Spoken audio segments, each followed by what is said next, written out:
Hello. Oh, there you go. It's right there. And Hello. wow, and Danny's literally just joined us as we've gone live. Welcome to episode 33 of the Three Amigos. Master Mason, Illuminati confirmed.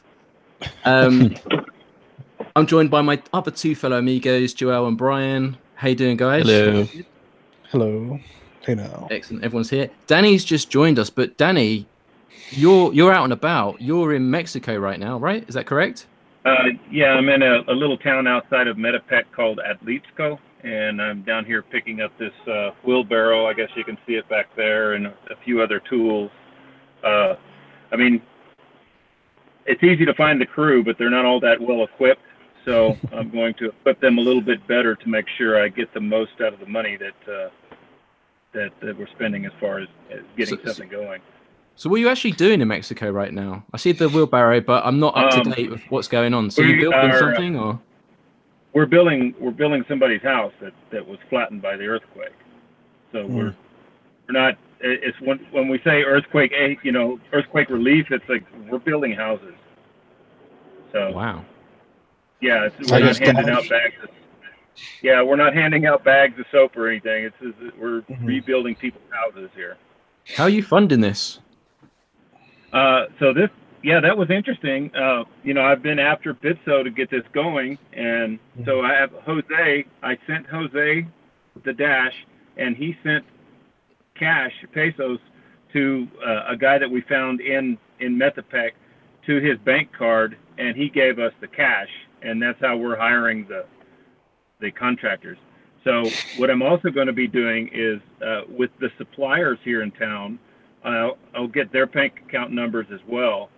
And whenever I need supplies, I'll just call Jose and have him wire the pesos to the suppliers, and then have them drop the stuff off where we need it. So I don't have to buy Bitcoin. Yeah, I don't have to buy Bitcoin or any of that crap to send to the exchange. I'm sending Dash directly to Bitsu, and they're sending us pesos. Yeah, so Bitsu is Mexico's cryptocurrency exchange, and right now I believe they officially support Bitcoin, Ethereum, and Litecoin. And of course, you try and add more, but the problem is Mexico has some central banking restrictions, which make it really difficult. They have to actually approve cryptocurrencies before they're added to exchanges, right? It's very, very difficult. Right. I don't know how difficult that's going to be. I'll find out more about that. I'm going to have some of the guys. Actually, Jose will be coming over here and pitching in and helping out a little bit as far as doing the work. What's the budget for the project? Is there multiple projects there y'all are working on? Yeah, I'm going to be doing multiple, and I'll spend as much as I can on it, on each one, or as little as I can, actually, to try to get as many done. But it's like what I'm coming across right now, the materials are a little bit more expensive, but I'm able to get a house built, is what I'm being told, 50,000 pesos for the labor, which is squat. Like for 4 Dash, I think I can build a house. Wow. Nice. Wow. That's what we're being told so far on what the materials will cost, and this is from a crew that's already done a few houses, and it's kind of like the going rate to rebuild these houses is about 50,000 pesos. So, are y'all building it from the ground up, or is this like remodeling a house that was destroyed? Well, no, from the ground up. I mean, they're digging holes. I put a Facebook video out earlier, and you can see like the steel and everything that's going into this. All the holes are waist deep. The hole is like 4 foot deep that they're digging out and running the steel down into it. Everything's hand built. It's just that's how cheap the labor is. And what size are these houses? Is it like a 2-bedroom house or? It's like a 2-room house, but it's like we can't just build it out of any material. The city wants us to put it back the way it was, so we have to kind of stick to that. We're not getting any resistance from the city as far as there's no zoning or I don't have to pull a permit or any of that. I've already met with what they call the president, which is equal to the mayor. He put us up in the town square. Like, we're able to park our big Dash mobile right in the middle of the town square, and we dump our sewer there, and they're hooking us up some electricity and everything. So the city itself is only getting so much funding from the federal government. So since we're here helping people out, they're more than happy to assist us in that. But we do have to be careful because like one of the guys is kind of the second, the right-hand man to the mayor. He's got like a construction company, so he's trying to get me to go to his pet projects to do that. And I'm, they're trying to talk me into handing money over to them, and no, we're not playing that game. I will only hire the contractors directly. I will pay the people who are doing the work only, and I will pay for the material myself, and that's it. I'm not handing crap over to anybody because, we've already run into this. Like, one of the people that we thought really needed help did not, and it was like the son of the lady that owns the house. He was trying to scam us, and he actually went to the guy who got the money for us and said, "Hey, where's my money?" And he was trying to take the 50,000 pesos that we had sent. and the guy was honest. Luckily, there are some really good people in this town. So, we're fishing those people out, figuring out who those are and who the bad ones are, and working with it like that. What's the population there? The population, I think it's probably 800 to 1,000 people. How many rooms, Maria, were there? The houses that were destroyed. I think there's 800 homes, maybe. I think 800 homes were damaged. Like 325 of them were considered total losses. A couple hundred maybe are partial. So that's where you get you have to figure out where the funding is. It's because if the city decided it was a total, then they got these vouchers from the federal government to rebuild, and that's so many. So that's the one thing. A plus for us is that we were able to access this list and find out who got paid what, so we can figure out which family got literally nothing, and those are the ones we're going to focus on. How long y'all planning on being down there? The rest of the proposal, and we got a late start, so I'm sure that'll take us into the following month or two. We're going to do as much as possible with that, and at the same time, we're here in Mexico, so the Ahora Libre, or they call it alibre.io, that's one of the ones I really want to focus on. I think it's more important than even Bitsu, because what this is if you go back and listen to the episode where we interviewed the guy, this guy has an app where people are sending money to each other through OXXO all over Mexico, which, this is like 15,000 locations all over Mexico. If we can get this guy integrating that into Ahora Libre, then we can use that as a mechanism for people to send money to each other through that app, so that they would just take their Dash and go to, maybe spend the Dash on the app and then be able to go to the OXXO and get their funding. Okay. You're planning on going down to Anarcapuco too, aren't you? Or are you? Yeah, definitely. We're helping out. Juan Galt put in that proposal, and I have all of the stuff from the Texas Bitcoin conference. I'm like, hey, dude, I've got everything. So if you're putting up a booth, I'll bring it. I'm going to be in Mexico anyway. I've got kind of a little side channel going. There's a lot of people involved already. We're going to have like 5 or 6 people there all pitching in. And you seen Ben Swan's thing. I immediately hit up Ben. Hey, man, since you're being funded by Dash, you need to bring your ass down to Anarcapuco. So Jeff Berwick is trying to get him on with that. So we'll have Ben helping us out with the booth. Excellent. So Danny, can you? It should be really good. Go ahead. Can you detail your history with Bitsu, because you've been working them for a while now? But there's going to be a lot of people watching this that aren't familiar with Bitsu. So I met Jose of Bitsu before he was with Bitsu, he was with another one called Unisend, and the very first Acapulco, which this is the fourth one. So 3 years ago, I met him in Acapulco, and I was cashing out Bitcoin for pesos there so I could spend my money. I stayed in contact with him, invited him to the Texas Bitcoin conference every time. We've collaborated on panels and stuff. The second Bitcoin conference for Texas, he and I and some people from South America, Latin American panel for that. So I've always stayed in touch with him and had a really good relationship with him. What's the appetite like for Dash in Mexico? How do you feel the outreach is for Dash there? Well, the appetite is we need to let them know that it's something they should be eating. That's, reaching out to they've all heard, a lot of them have heard of Bitcoin. They're familiar with that. They're familiar because that's really been big in the news here. Like Jose was telling me that one Bitcoin is 300,000 pesos. So, for an example, I can tell that to people. Hey, the dollar is this, 20 pesos to the dollar, but here's your examples of cryptocurrency. And then you get their interest. When we're here, building things and they see things that are actually happening, that's something tangible. I think they can get a grip on that. This is a real currency. This is something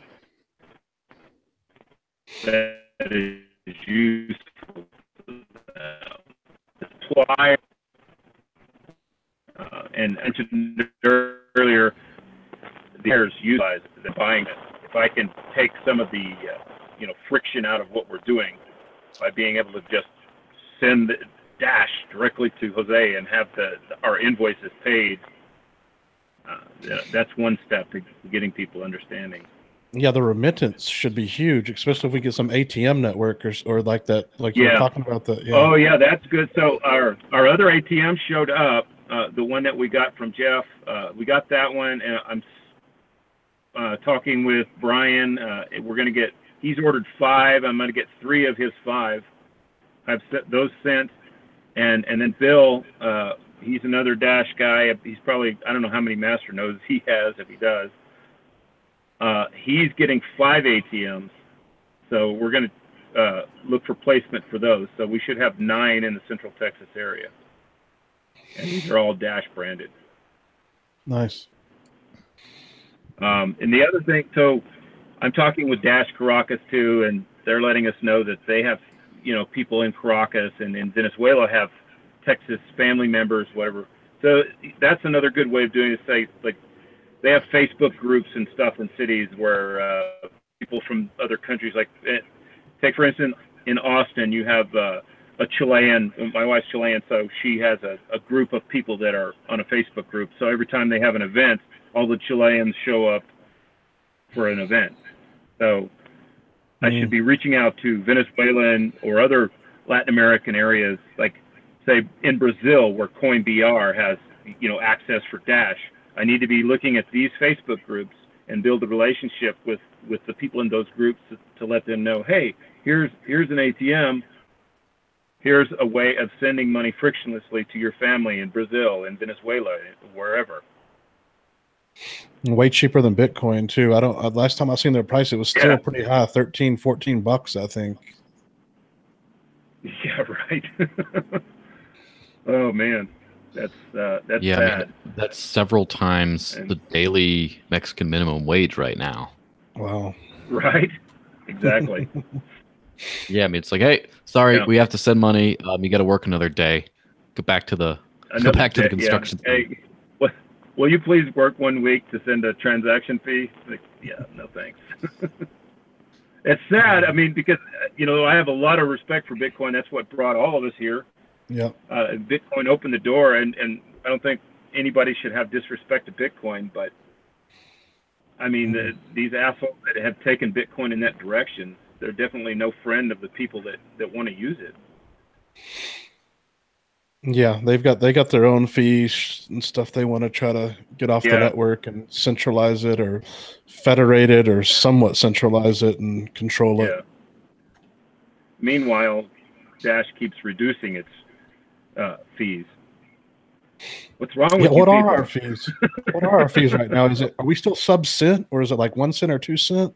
What is it, Joel? You know? Yeah, I think the default fee is probably around a penny or a little bit under. Now, it's important to note that Dash can be sent with no fee, right? Just because there's fairly standardized default fees. So you can still send a completely zero fee transaction. Oh, we lost him. Yeah, I know. So over Christmas, I was at the orphanage, and I set up 21 wallets for those kids, and most of the fees were like 0.001 or 0.0001. It was ridiculously low. So I probably spent maybe 2 or 3 cents to set up 21 wallets and give them all $5 each. Nice. Did I cut out there for a second? Yeah. Yeah, you did. Oh, well. Are those wallets with the kids? Do they have those up somewhere to where people could see them? Or cool. Yeah. And another thing. So when I go back, and this has been really cool. There was an article written about the group of people who helped out there about Bitcoin, and we got some brief mention, but the whole thing happened because I announced on the group, hey, we're coming to Acapulco. We're going to help these kids out. And then suddenly the whole community wanted to jump in and help, and that's fantastic. But, we're the ones that sparked that up. And but I am glad that everybody else joined in, and, those kids ended up with a lot more stuff. They ended up with a trip to the carnival, and there's also like more interest in it now. So as Anarchapulco comes around, we've already got this group of people that are bringing computers, and they want to spend a little time and help these kids kind of join into the crypto age. So we'll definitely. Another thing, the lady at the orphanage is allowing me to put a big Dash sign on the side of put a big Dash say to the orphanage with Dash, and then figure out a QR code for. They've got their office computer will get a Dash wallet and figure out what the QR code is, and then get that and have it painted up on the wall. But I'll do that while we're in Acapulco. I didn't have time to stick around and get that done. Excellent. Yeah, take a photo of that and throw it on Twitter, and I'm sure they'll get some love. Yeah, definitely. Great stuff, though. I mean, I'm looking forward to seeing how it all turns out, especially if we can really get the remittance going and have people realize that this is something that they can be using. Definitely. When is that in Acapulco? It's in February, right? Or is it end of January? February 15th through the 18th, I think, is the official date. But it starts up. There's workshops and stuff that start 2 days before, and then some more that run a couple days after. So it's really a full week of an event. Do you know who all our people who are going to be down there? Juan Galt's going to be there. You're going to be there. Hopefully, Juan Galt's there. JZA is participating in that, and there's a couple others. I'd have to look into the group. Somebody named Juki. Chuck Williams is going to be there. Oh, so excellent. that'll be good. Oh, is he? Oh, yeah. Okay. I wonder if Amanda's going to make it. Hey, Ben. Yeah, Ben said he would, so we'll see if he comes through on that. I'm going to keep pressuring him, that's for sure. Yeah. Right. Okay. So, is there anything else, Danny, that we've missed in Mexico? Bitsu, you're a busy man. Is there anything else Dash News related that you've been up to that we're unaware of? No, I mean, it's been all pretty much focused on this project. I was wanting to go to Venezuela, but that's proving to be a little bit difficult for an American. I can't believe it, but the Venezuelan government has decided that Americans should have to go through the same bullshit that they make Venezuelans go through. So they wanted me to provide them with 3 months bank statements, proof that I owned my house, proof that I had valuable property. just, fill out this document with my social security number. I'm like, so I'm going to give you my social security number and all of my bank information. No, I don't think so. I really like I'd what y'all like to go to Venezuela, but not that bad. Yeah, I really enjoyed the Gap episode there, and I sent those people some little bit of Dash. They showed the QR codes there at the end, so hopefully some other people sent them some too. I need to check and see how much they got. Hey, that's a really interesting one. So the first family, she's never cashed out, so I think they're still hanging on to it. Nice. The second family was sharing with two other branches of the family, so she gave each of the other two branches $1,000 and showing up, and she decided to hang on to hers. So and waiting to see if she could get more out of it. So what was the price? Obviously, well, I think it was $3,000 each that we gave them. So it was 9.72 Dash at that time. So what they're holding right now is 9.72. Wow. Or at least the first family is. The second one is holding, less because she shared some with it. But I did help her.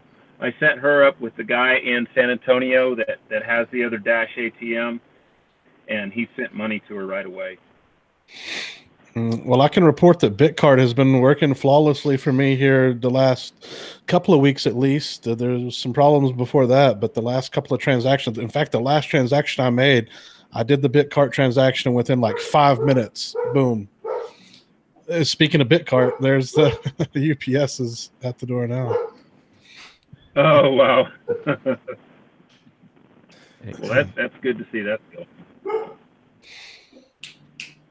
Wow, well, that would probably be a good segue into talking about one of the biggest news stories of yesterday and today about all these Visa MasterCards being declined by Wavecrest Holding because it's so centralized to one point. So all these Bitcoin debit cards, cryptocurrency cards, just ceased to be. There was no notice given. So even if people were on holiday that were dependent on these cards, it just got halted straight away. I'd like to point out also that it wasn't Wavecrest that did it. It's Visa told Wavecrest to stop. Like Visa is the one behind all this. Those evil paper pushers. This is what we keep talking about. Plastic pushers. No more dinosaur paper money, right? That's my New Year's resolution. Less dinosaur paper money, more Dash digital cash. Right? We need to get this message out there. However, I must say, two of the more well-known companies, 10x has come out, as well as WireX, saying that they have a new provider in place and there should be an update coming out soon. I'm particularly interested about WireX, one, because they're based in the UK, but they also support many other countries. But in the update as well, Mexico is one of them. I know December they were supposed to have a virtual card, and this month they should have a physical card for Mexico. That's what the last thing I was told by someone at WireX. And that's something I do need to follow up on. I've been so focused on this other stuff that I really need to get, sticking WireX in the side and saying, hey, come on, let's get something going here. Well, hopefully we should have an update soon. I had a tweet today from Raphael, who is the community manager at WireX, and there's a lot of speculation about Coinbase right now, what coins are going to be added and all that sort of stuff. And he sent me a tweet saying that WireX will do it faster than Coinbase. And the development date that everyone's sharing around about Coinbase is the 8th of January. So I'm sure there's going to be updates soon. And for those that are unfamiliar with WireX, they fully want to integrate Dash Wallet, Instant Send, and even eventually private send. They're fully on the Dash train, and I'm excited what they're going to do with this. So I used them. I actually used WireX on a construction project at Paul Snow's house. I remodeled his house. This was for Bitcoin last year sometime, and it was relatively easy. I did have to come to Mexico to actually pick the card up. I had it sent to a friend's house here, but I used it in the U.S. For that construction job, and it worked really well. Yeah, I used to be a WireX customer as well, even though as far as I know, they've never worked in the U.S. Also through the Mexico thing because yeah. So unfortunately, that got shut down with the recent issues of the wave crest. Not just like today's recent issues, but before. And that's unfortunate. But I think this is a really good example of why we care about this. Why we care about decentralized digital cash, because one entity can just say the word and shut down people's access to money. Just snap of the fingers, it's done. Sorry, you got no money, you can't survive. And I think it's an interesting wake-up call because so many cryptocurrency users have been using it through these centralized bank-like services. And it's just like that's missing the point. I understand that sometimes you got to do what you got to do to survive, right? Not every place takes Dash yet, not by a long shot. But don't get cozy with that because it'll all be closed down in a second. I mean, you start really working on getting places to take Dash directly. Right. Yeah, and I think that'll be I need a way to prove. I mean, from what I was told from Jose is like, if I were to use the dollar at that exchange rate, I'm actually getting a better rate by using Bitcoin or whatever for the exchange rather than the dollar. So I need to get a metric on that, exactly what the difference is, but that would be a good tool to prove to people that this is a better tool for exchange rate. Even so, like if they're in the U.S. and they're having to pay an ATM fee or whatever, if that rate of exchange is better going across the border, then it really negates that fee that they've spent at the ATM anyway. Mm. Excellent. So can we talk about some other news related this week? Because January is going to be an amazing month for Dash. I know a lot of people talking about Ripple and stuff at the moment, but like, let's just focus on what's going on within Dash. Yeah, okay. Well, well, we should put that message out there. As Joel would say, if you're going to go to marketcap.com, make sure you put on the shitcoin filter, which is the non-mineable coins. And if you do that, half those coins are out the count anyway. So, and they can do that quite easily, Joel, can't they? They can just, it's right at the top. Yes, you go up at the top under coins. There's a drop down, filter out non-mineable, and then just I think something like 6 of the top 10 disappear, and it's kind of sad. And this is why, for either crypto noobs or people who are into crypto but just don't get why this is a big deal. This is why it's a deal, right? With government issued money, it has a centralized supply. One group issues all the money. They control it, they have it, they choose who gets it and who doesn't, basically. And even systems with some level of decentralization, they still have this like centralized pot of money. And so in order to get at that, you can just go to those original holders and basically do most of the damage, right? Now the thing is, the big principle behind Bitcoin in the beginning was anyone can mine it. Anyone runs a computer, just does the proof of work algorithm, secures the network, and then that's where the supply comes from. It comes from anyone who just wants to plug in and participate in the network. Completely decentralized control. So even if Satoshi was like, well, I just want to hold all the Bitcoins for myself, that would be really hard to do. Like you can't hoard them all. You can't stop people from mining. You can't force them all to sell to you. Whatever, you cannot control the supply. And so if you have these non-mineable, or as a lot of people call them, pre-mined coins, these coins that are just created into existence, that's not the same thing. That's not a true decentralized peer-to-peer currency. It might be a step in the right direction, but it's not true crypto, if you know what I mean. It's not what this is all about. No one cared about Bitcoin because it was like a cool tech, really. They cared about the implications of it. What does it do? What can it enable?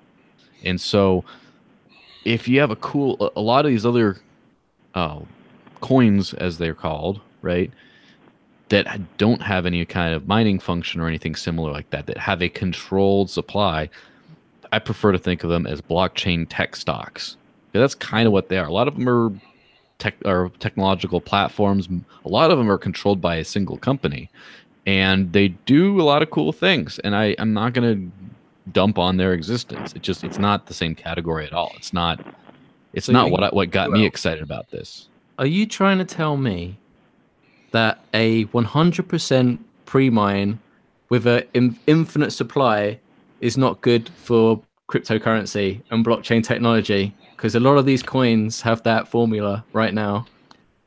Well, I wouldn't say it's not good for the world, but it's not what got me excited about this whole thing. I don't think it's anything special. It's just another tech company. Yeah, the pre-mines are going to be centralized. If you have a pre-mine coin, it's going to be centralized. That's where all the devs get paid. Sometimes it's one person, sometimes it's a handful of people, but it's a centralized group that's going to control everything, or at least all the development. And they could dump. That was a problem early on with a lot of these coins, that the developer really, a lot of the anon coins, the developers were anonymous and they pre-mined, and then they really couldn't deliver, and then they just dumped the pre-mine and disappear. Xcoin was one of those that was in the top 10 with Dash, and the developer eventually just dumped the pre-mine and disappeared. Well, let's just use a real world example. Let's get Danny back into the mix. So Danny, you're in Mexico now.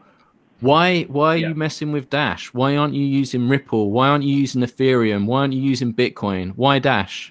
Real world example. Well, Dash operates like a business. There's a funding mechanism to incentivize people to expand the network. I can't call 1-800-Bitcoin or 1-800-Ripple. In fact, I've been to Ripple's office and they won't even let you upstairs. You have to have I guess an invite to get past the security guard. So I'm not even sure if they have an office up there or not. And Coinbase was worse. It was just a post office box. If you go, when I went to San Francisco, I tried to visit the Coinbase office. It's there's a locked door, and behind I'm like, hey, where's the office? And some guy goes, that's just a post office box. I'm like, oh, okay.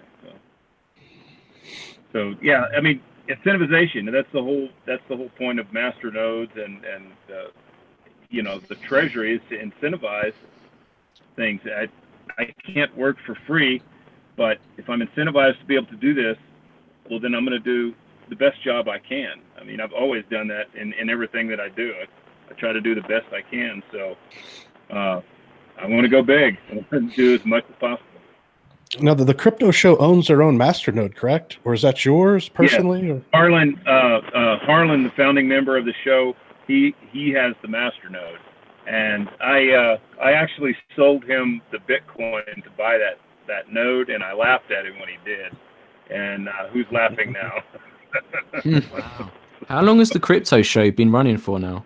Been a while, hasn't it? We've been on air for 4 years.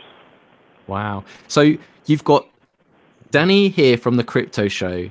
He's been to every crypto conference you can imagine and interviewed the who's who of the crypto world. Yet he's using Dash. What does that tell you? Right. We have a good. Let's find out what fake Satoshi has to say about Dash. We have a interview scheduled with Craig Wright on the 15th. Hey, get him on Dash Force News next. I'd love to interview the guy. I've been chasing it for a while. And it came close. What's that?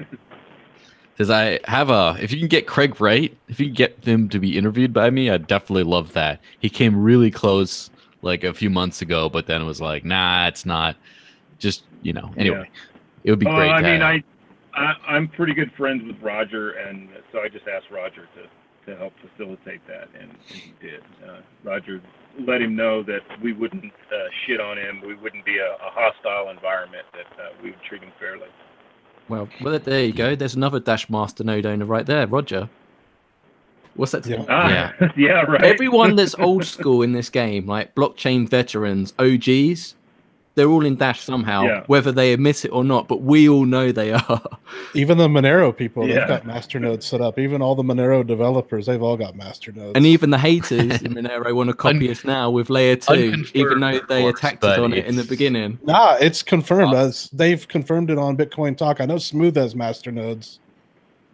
Yeah, how many do we know? Like, how many does the collective hostile group own. I don't know. Maybe a half dozen, maybe. Who knows? No, probably more than they that. They gotta love all that recurring income. I mean, as much as they hate on Dash or something they used to, I bet like the price increase going higher. It's a good, very smart move actually to hedge your bets with what you could see as a competitor, but it's really just a completely different kind of coin. And then hopefully, that's my hope with Dash, is that all the haters start using it someday, and then they have to use it someday maybe, and then eventually they're just not haters anymore because it makes their life easier and makes them rich. Eventually, you have no haters. Well, everyone's happy. I mean, it's being mimicked all over. Zencash is using the same model, only they're using the zero knowledge proof. Decred, we had Marco Peerboom from Decred on, and he claims that he came up with it before Evan did, but I'm not buying it.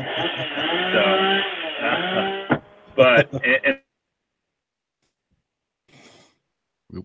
mimic it because they're trying to mimic Dash in more ways than that, because it's hemp coin.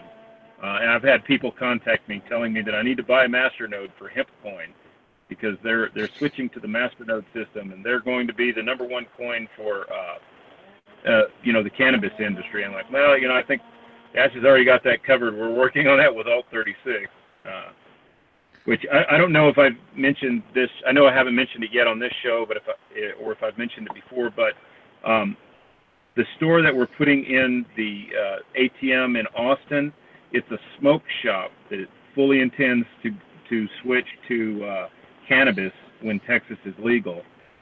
And I'm talking with Marcus at Alt36 about getting the beta for Alt36 installed into that store. Shop with Dash at this store, at the smoke shop, and it'll have the beta of Alt36 in there. Yeah, well, my understanding is the beta of Alt36 is due to be released in January, according to their last update in December. So we should be having. It's a big month, January, for Dash. Yep. The 20th. Sorry, no. Was it the 18th, 19th? We have the BTC Miami conference with Ryan Taylor giving a talk. I believe we're the platinum sponsors there as well. We've got. I'm coming to that. I'll be coming to that too. Oh, yeah. Fantastic. I look forward to your coverage of that. There's some great speakers going, so that'd be great. Then we've got the Rory McDonald fight on the 20th. One of the, if not, I believe Joel's right on this in his article that we just published before we went live, the biggest crypto sponsorship in sporting athletes ever. So if you remember when Dogecoin sponsored the Jamaican bobsleigh team to go to the Olympics, or the Doge NASCAR. No one's gone as big as Dash in this. So this is absolutely huge. It's a massive televised broadcast event that goes off around the world, going to be reaching new audiences, and it's going to start a trend and it's going to snowball. This is fantastic. We've also got Ben Swan, which probably around the 17th to 19th is probably going to come out and say, hello, and we're going to see a media storm on that. That's going to be amazing. What else have we got? WireX is due to be doing an update. On the 11th, we've got Dash 101. Yeah, there's just too much to keep track of, and it used to be you could just say everything in like a weekly recap or something. This is everything that happened for Dash this week, and then now it's like, we have no idea everything that happens with Dash. We have to pick on the big ticket numbers. And I think it's interesting with the Rory case is Rory McDonald's one of the top athletes on the planet, right? He's one of the top MMA athletes ever. He's beaten some of the current top in the field, some of the current reigning undefeated champions, right?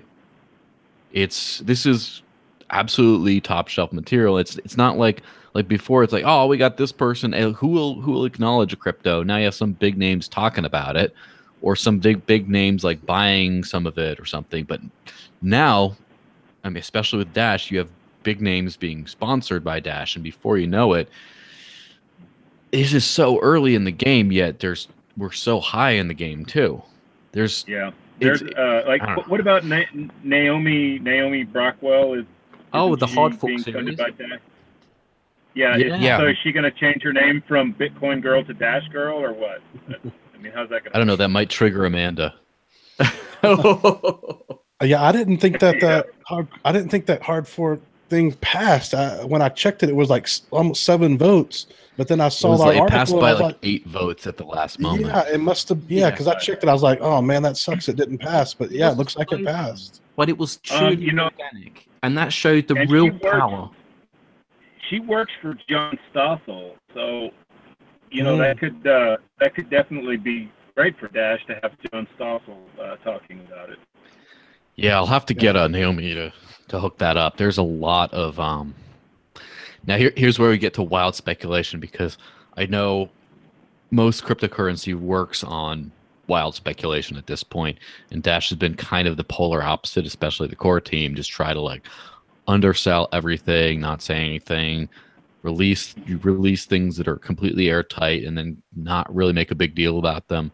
So I'm going to dip my toes into the wild speculation world. Someone once was one of the Dash Master owners was talking about different dream sponsorships, and he was like, oh man, it would be great if we get to like have Ron Paul sponsored by Dash. I'd totally vote for that. And then I'm like, guess what I've been trying to work on today? Just saying, not saying it'll happen, but just saying that I'm trying. We'll see. Never say never. Do you need a phone number or? Here we go. Well, I mean, you're not the first or the second person to offer to hook me up with these people, but if you can send a message, yeah, we'll see what I can get done. That'd be great. Thanks. His secretary's number. So. This is it. So this is the snowball is happening. Like 2018, it's happening. We're talking about mascots and stuff. Like Dash is the like juggernaut, right? I think DJ Crypto gave me that saying. Like Dash is the juggernaut of the crypto world because of our funding and our governance model. So even though Rory's getting this sponsorship, that's going to open the door to Bellator. It's like sponsoring like UFC. We've got the funding, as Evan says. Dash can afford this. So just like the media now with the Great American Pilgrimage, that open up the doors to Hard Fork, Ben Swan. What's going to happen after that? Yeah, I mean, think about it. Let's go back to the Bellator thing. It for huge things, and then really great small ideas fall through the cracks. Yeah, people are working on proposals to get some of the smaller proposals on. I saw there's a pre-proposal right now that's going to handle that. I tried once before with the similar one, the PEC. It looks like there's a new one that needs to be done. Yeah. Well, I think proposal owners also, when I'm working on things, constantly trying to reach out and just gap between this person and that person and make connections between them so that I can utilize, their services as well. And I think proposal owners should be working together a little bit more on sharing each other's platforms or helping to build each other up. I don't know, I'm in Texas, and we have the Dash Texas proposal. That guy needs to be reaching out to me, and I need to let him know where the Dash ATMs are going to be, or something like that. Like the Dash meetup that was in Austin, it happened during the same time that we were on air, so we would have loved to have gone to that, but we were always on air, so we'd never had access to it. Yeah, so there needs to be more collaboration, I think, between between proposal owners. Yeah, so proposal owners, when the voting deadline passes, why don't you just go scroll down Dash Central and just see every proposal that's passed? See who your new coworkers are going to be. I mean, seriously, just look and see what else is going on that's been for sure funded. If you can't pay attention to everything that gets submitted, at least pay attention to everything that passes. You're like, oh, I didn't know this. And then wherever you see room for collaboration, go there. Also, read dashforcenews.com. We cover a lot of good stuff there. A lot of people say, I didn't know this, I didn't know that, and then I just send them the Dash Force News article link that this is when it was covered. And of course, I can't expect everyone. I barely keep up with what happens on the site, but I can't expect everyone to be as loyal of a reader of the site as I am that I actually, help manage it. But I mean, for real, just try to keep up on this. Try to read headlines. I mean, you can spend 5 minutes a day or 30 minutes a week just going through all the headlines and just being like, all right, this happened, that happened, that happened, that happened. Just figure out what you're involved with. The last cycle. Here's an interesting thing. What I was talking about earlier. The line just short, but let me open the window and I'll show you this. Yeah, we're seeing lots and lots of pixels, so I'm not sure if that's going to come through okay. There's a lot of people outside the OXXO signed up to use their apps or whatever. And I've been into these OXXOs, and they walk up to the register and they start reading off some numbers, and that's the money. That's that. Oh, we're a leap right used. So, if I can, definitely need to work that one to get that happening. Yeah, if you're in Mexico, these people at the counter and they're reading notes off their phone to get money, that's what's happening. Wow. Well, last month we had the biggest. Well, we got the biggest treasury that we got right now, but in the last cycle was our biggest one to date that's passed. Yet the month prior to that actually had more proposals that passed. That's correct, isn't it, Joel? I'm not exactly sure as far as like the numbers. In terms of it was a bunch. It keeps on growing. I have noticed this about the Treasury. Every time the Treasury grows exponentially, you sometimes have like an off month or two where people kind of can't figure out what to do with all that new money. Yeah. And then eventually they catch up and just load in there. I mean, I think November was an 80% full Treasury at about $4 million worth of being spent. Now that's about close to 8 million capacity, and I think there was under 4 million spent in December. So let's hope. I mean, January's budget is already full up to like 40-something%, I think, just because of recurring proposals. But there's still a lot of money left, and so I think that within a month or so, as in either January or February, they'll start to fill up that gap with more projects as the ecosystem realizes what it can do. I'd like to point out, too, that none of the big Dash organizations, or they call DFOs these days, Dash DAO-funded organization, none of them have asked for money in a long while, right? Dash Core has not really put in for salaries for a while. Dash Force has not.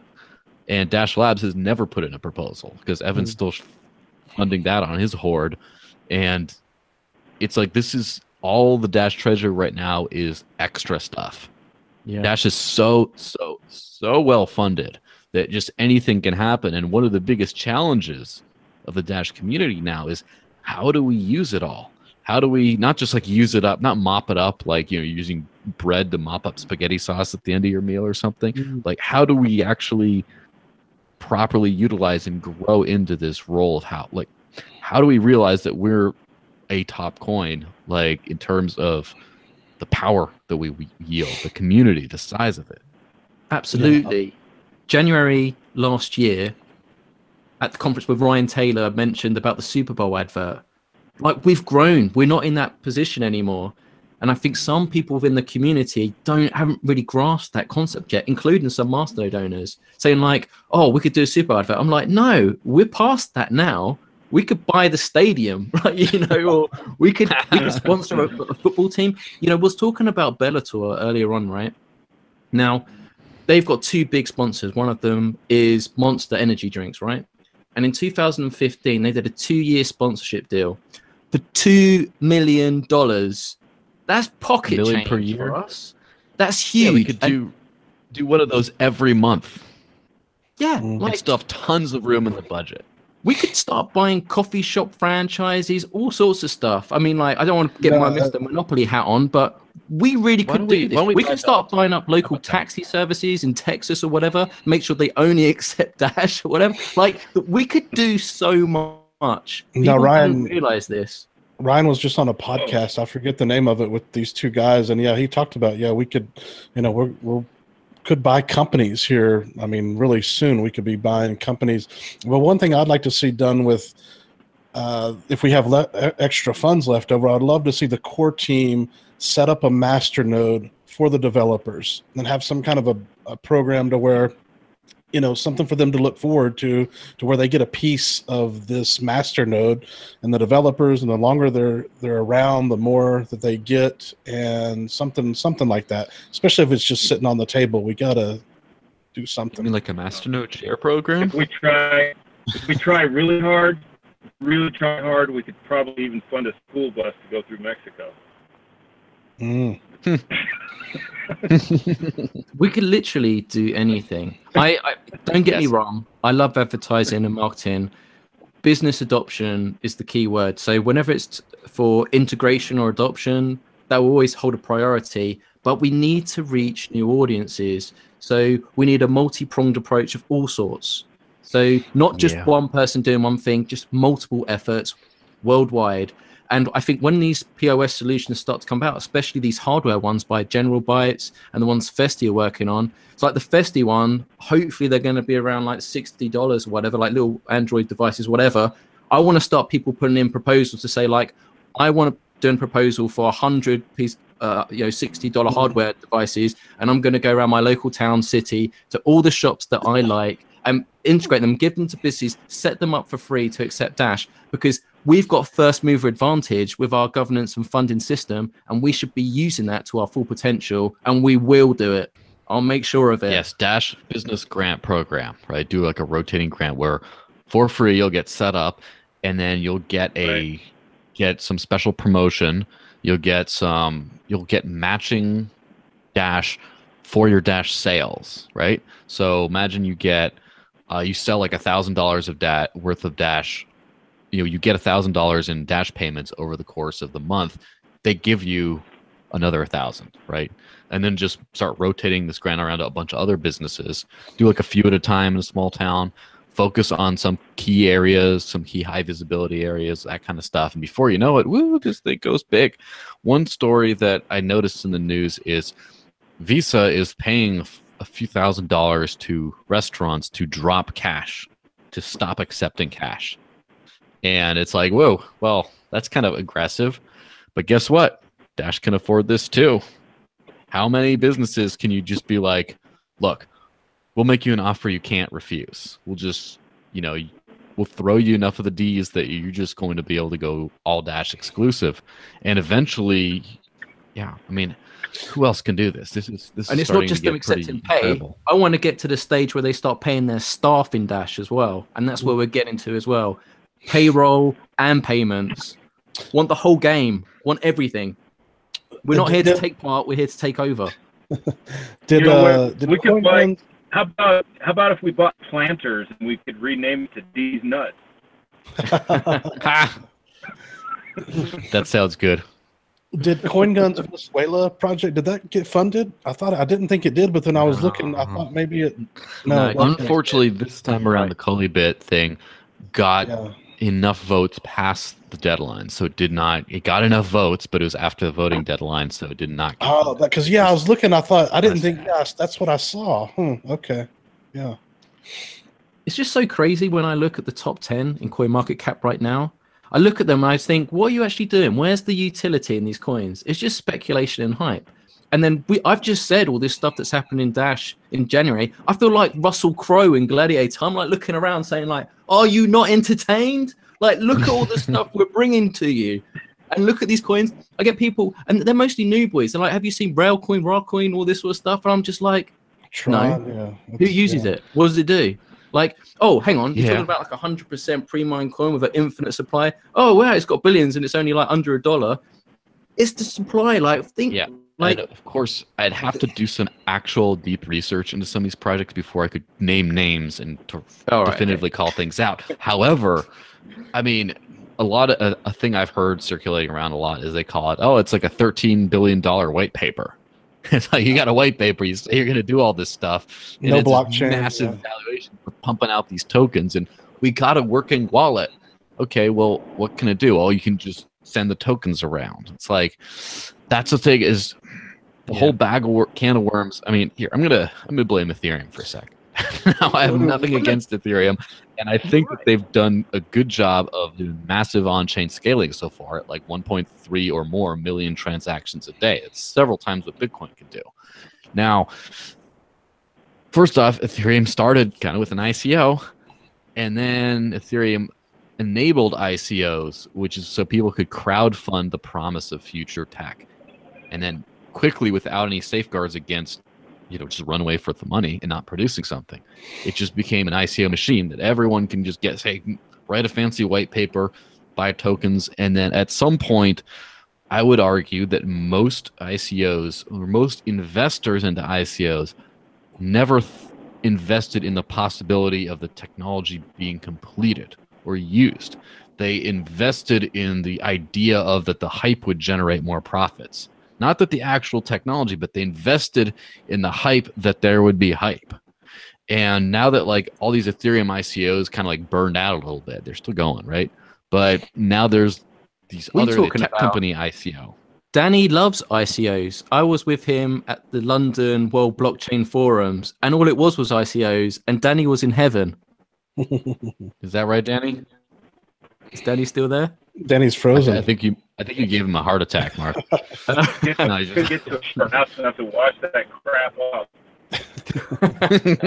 I needed a shower after that. Yeah, well, we've seen it before, though. We've seen it with Aurora Coin. It was in the top 10, and it crashed. It's nowhere to be found now.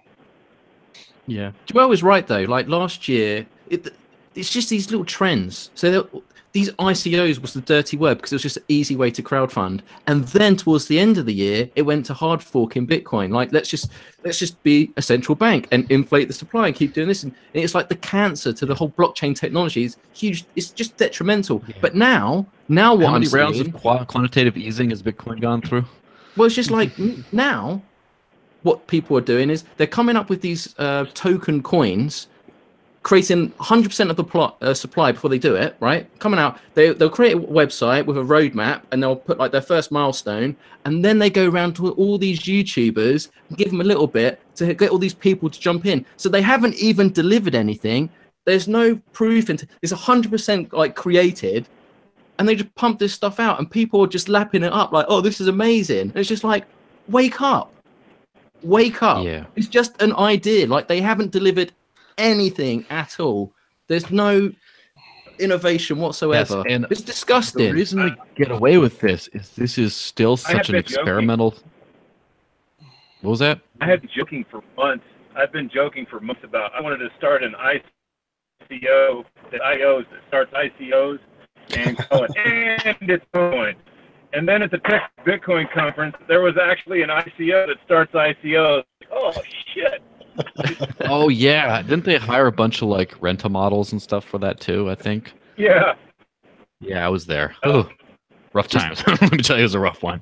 It's just most of these ideas are complete BS. Like Dash is trying to be just a whole economy, like whole ecosystem. I mean, our main functionality was to be a payment system, right? Payment solution, and actually enable people to become their own bank. Financial freedom, right? Financial independence. And a lot of these ones are just like one gimmick coins where they're trying to focus on one thing. But utility is everything. And we have to remember what the goal was on the whole blockchain technology first. And we still haven't got there yet. We're still in this uphill struggle. And we're not even at 1 trillion yet. I was looking at the debt clock today. Close. Like in the US, it's like $20 trillion. $20 trillion. You write $20 trillion down on a piece of paper and just look at the decimal points and then just do to 1 trillion. And we're not there yet in market cap. Like, so yes, people were talking about. So here's an idea, right? Like, what happens so far when away. Cryptocurrency exceeds the valuation of the global national debt? That's when we start to get financial freedom, because then it's like, for example, let's just take Americans. How much crypto do Americans own, right? Impossible to prove. But if we can get a rough estimate, and once that passes 20 trillion or whatever the debt will be by then, if it can even catch up, then that'll be the real tipping point.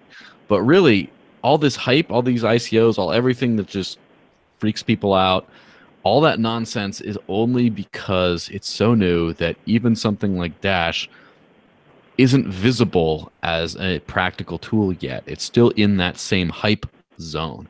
It's only when you start to be able to go downtown and you see a bunch of Dash accepted here, place stickers on all these businesses, and then you just don't see that for any other coin. That's when people will start making the connection finally that this is not just another one of these tokens. They're like, oh yeah, I see it there. Oh, I see this. I'm an MMA fan. I saw one of the best fighters and one of his greatest fights when he takes the championship belt, and there's just Dash all over him. Oh, it's a real thing. It's not just some little ICO thing. So that's the hurdle. It's going to be the floodgates when that happens. Woo.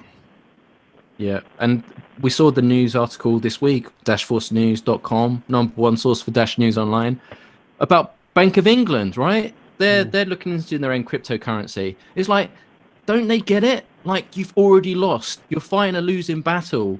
We want to be decentralized, right? We don't want your centralized, controlled, fiat money, debt-based money system that's backed by authority, debt, and government. We want a borderless digital currency, right? Reevaluate that statement, Mark, after you go back to coinmarketcap.com and look at the top 10. I mean, that's a sad truth, though, right? Yeah. The reason they're doing this is because it's going to work. People are going to say, oh, crypto blockchain, that's the thing. And then, oh, now we're on a blockchain coin. It's so great. And they don't understand that the reason why is that technology enables you to, one, have no centralized control, and two, be censorship resistant, so you can't stop people from transacting however they want. And three, you can't just endlessly inflate the supply. I mean, I was living in Mexico during the 90s when they had the big peso crisis. And like, I remember these old coins, and then they're all worthless now because there's new ones. And I remember thinking it was 7 pesos to the dollar back then. It's a lot more now. And then I remember my mother told me, no, it's not 7 pesos to the dollar. It's 7,000 pesos to the dollar. They just like cut off the zeros and said, nah, it's just 1 peso is what 1,000 used to be. And you can't just like whack off those decimal points like that. You can't just be like, all right, 1 Dash instead of like 3,000. It's like, well, now it's only $3, and then there's like 1,000 times more of these. It's just, this is the kind of trickery that the central banks have gotten used to over time. And we see with all these like pre-mine type coins, it's the same thing. Just like, how much ripples there out there? Oh, just tons. Look, we just made a bunch. How much, Tron? How much anything, right? And not calling them out specifically for anything other than that supply thing of how is that revolutionary if we say there's a bunch of stuff. Exactly. Remember, people are going to run into the same currency. What fiat means is by decree. So it's only worth something. It only is because someone said so. It doesn't mean that because the market values, because we all organically say so. It's just someone says so. How much is there out there? I don't know. Make it 20 billion. Why? I don't know. Because I said so. Centralized authority. Exactly. We're trying to get away from doing a boomerang. It's like we're escaping the central banking system. That's why part of the reason the solution was created, right? But like all these people now, it's like they're being, I don't want to say the word manipulated, but it's just like they've not learned from history. They've not learned from their past mistakes, and they're working their way back round to where they came from. You need to learn from your mistakes from history. We need to learn the past to know where you're going forward, right? Otherwise, you're just walking backwards all the time. It's scary. It really is. Yeah. So that's why when I look at the top 10. Real quick, I'm back at the job site right now. Here's a look at kind of guys going, say hey, guys. Hello. Well, Okay, cool, man. That's the guys we got working, but I need to get back to work with these guys, so I'm going to go ahead and drop off for now. Cool, man. Thanks for stopping by. Having me on, and, keep it up. You're doing the Prophet Duffield's work. Yes. All right, man. Thanks. Thanks, Danny. See ya. All right. Cheers, mate. That guy's a real hero, man. What a rock star. Yeah. Oh, we said before he hung up. Yeah. Let's say it again when he's gone. Well, we can talk about Danny still. But I mean, like, some people talk the talk, but there's not many people that walk it. And Danny is just one of those people that's got a heart of gold, and he will throw himself into any situation where there's been any type of crisis, and he's always the first to help out.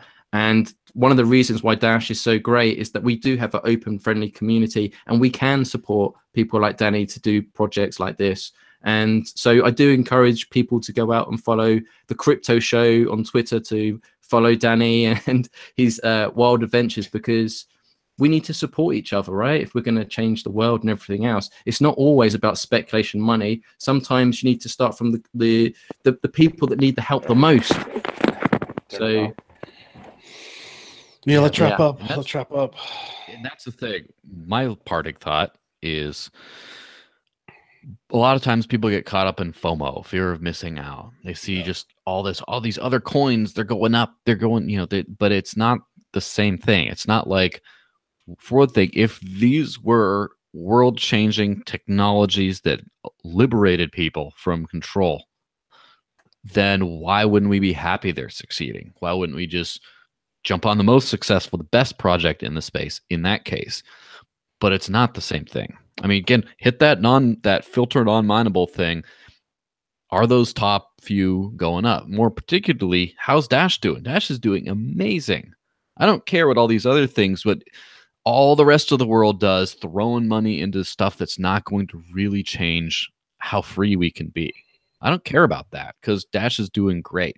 Dash is doing great over and over. Keep your eyes focused on the goal. Do you want a free world? Do we want a free economic system? Or do you want a Ponzi scheme like BitConnect? Wake up.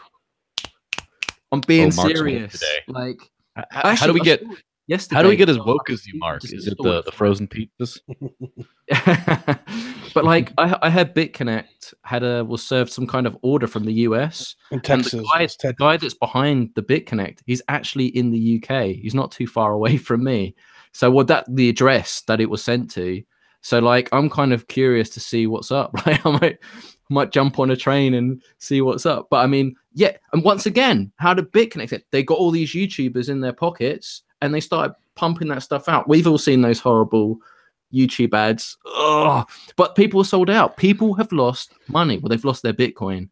But it's just like, that's a mean caveat. They lost their Bitcoin. And like, no, not really. To some of the credit, there are some good, genuine YouTubers, right? Even the guy that got the Dash tattoo, Ken Bozak, he did a video the other day saying he lost a couple grand's worth in BitConnect. So, and people don't always like to talk about how, their losses and stuff and put that out there. It takes a big man to admit that and, break down that your mistakes, right? Because no one wants to come across as they've been gullible or they've been suckered into a scam.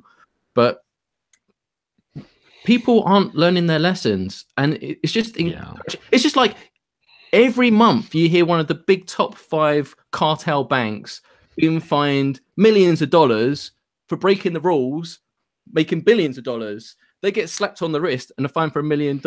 It's incentivized for them. No one goes to prison. They're like, oh, hang on, we've just made billions of dollars. We've got a fine for $1 million. This is a good business model. Let's keep this up. It's like you're encouraging them. Wake up, wakey, smell the Dash. What does Dash smell like? Freedom. It smells good. Freedom is good. Freedom is good anywhere. Three Amigos after party starts next. Right? Is that the call-in time? Is it that? Yes. It's time to throw another one in the microwave and get ready for round 2, the after party. So if you are on the Dash Nation Discord, and if not, you should be, dashchat.org gets you there. There will be an after party there, and we will invite select few people. We have 10 slots, but just say, clamor in the main chat. I want into the after party. I want into the after party. And then when one of us leaves, we'll boot someone out, put you back in, and yeah, it'll be a good time. Happy days. So thanks for watching episode 33 of the Dash Force Free Amigos podcast. Make sure you like, share, and subscribe to the channel. We'll be here every Friday, 3 p.m. EST, 8 p.m. GMT if you're in Europe. And we'll see you same Dash time, same Dash channel next week. Thanks for tuning in. See you next week. Stay dashy, yo. Stay dashy.